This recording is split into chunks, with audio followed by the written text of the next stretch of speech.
Il-pubbliku se jkun jista' jgawdi minn total ta' 20 miljun euro f'otjiet finanzjarji għall-użu ta' trasport aktar nadif fil-forma ta' skemi favur l-ambjent u trasport sostenibbli. B'kollox tnedew 9 qotjiet finanzjarji li applikaw blura mill-ewwel ta' Jannar ta' din is-sena u se jkunu disponibbli għall-pubbliku.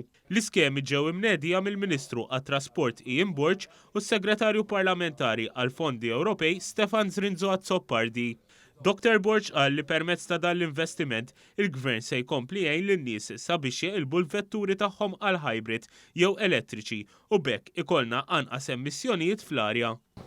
Dan huwa commitment fuq kollox ambjentali għaliex il-fatt li inti għandek it-trasport bħala il-main polluter fil-pajjiż, allura il-fatt li qegħdin naqilbu eluf ta' karozzi li ħamġu inqas jew preferibilment ma jħamġu xejn huwa wkoll fl-aħħar mill-aħħar proġett ambjentali. L-akbar allokazzjoni se tkun għal skemi ta' skrapjar għax-xiri ta' vetturi ġodda b'total ta' kważi 18 miljun u nofs euro. Permezz ta' din l-iskema wieħed se jgawdi minn total ta' 11,000 euro għax-xiri ta' vetturi plug-in hybrid jew elettriċi.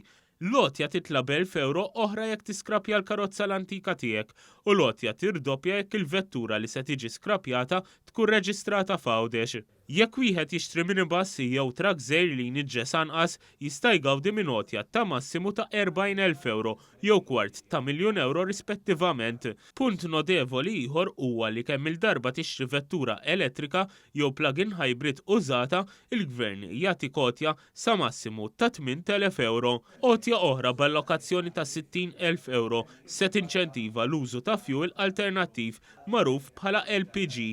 Fost lotjiet l-oħra hemm waħda li tinċentiva l-installazzjoni ta' pannelli fotovoltaiċi fuq coaches fost oħrajn. Quddiem dawn l-inċentivi d-Dr. Zrinzo Azzopardi irrimarka li parti sew mill-finanzjament ta' dawn lotjiet huma ġejjin mill-pjan ta' irkupru approvat mill-Kummissjoni Ewropea u li din l-istituzzjoni fissret dak ta' Malta bħala l-aktar ambjentali.